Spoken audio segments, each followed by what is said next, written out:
it's me, CJ, and for today's video I'm going to replace the water pump of Ford Falcon XR6 Turbo.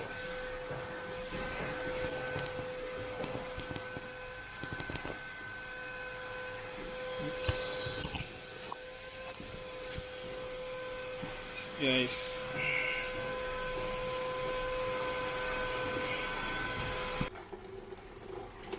so guys, bago natin tanggalin yung radiator, kailangan i-drain muna natin yung coolant. Kasi tatanggalin natin yung mga hose, may mga laman sa coolant yan, kaya kailangan natin i-drain bago tayo magtanggal ng radiator.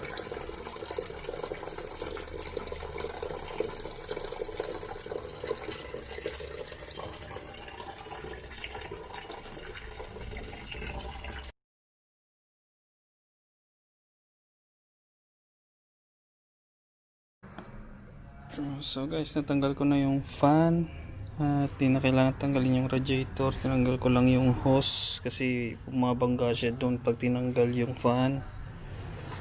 Ito yung hose. Ayan yung fan, natanggal na siya. At ito yung water pump. So guys, water pump ko siya. Ayan, ito yung water pump. Papalitan natin to.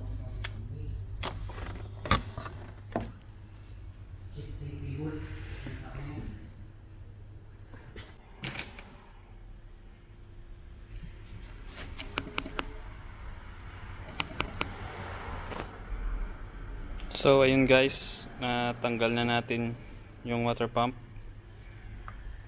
Ito siya. Ito yung itsura ng water pump ng Ford Falcon XR6 Turbo. Ayun, ito yung papalit natin. Itong bagong water pump. Yan. Ito yung bagong water pump guys.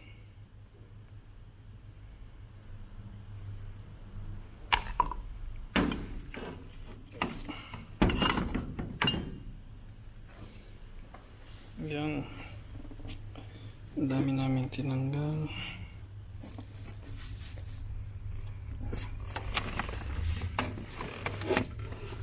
Yan guys, yan yung nasa loob ng water pump.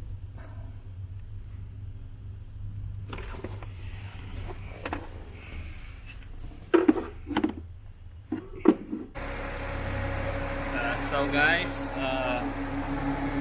tapos na tayong magpalit ng water pump.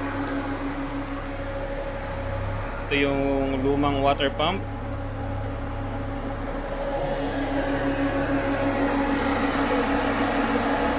At yun yung bagong water pump, nakabit na natin. So okay na, walang leaking. Ayos na yung takbo niya.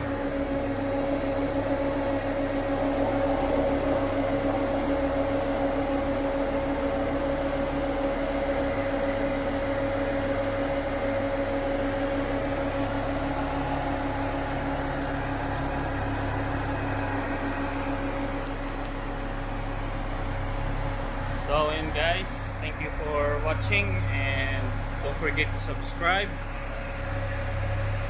Okay, bye.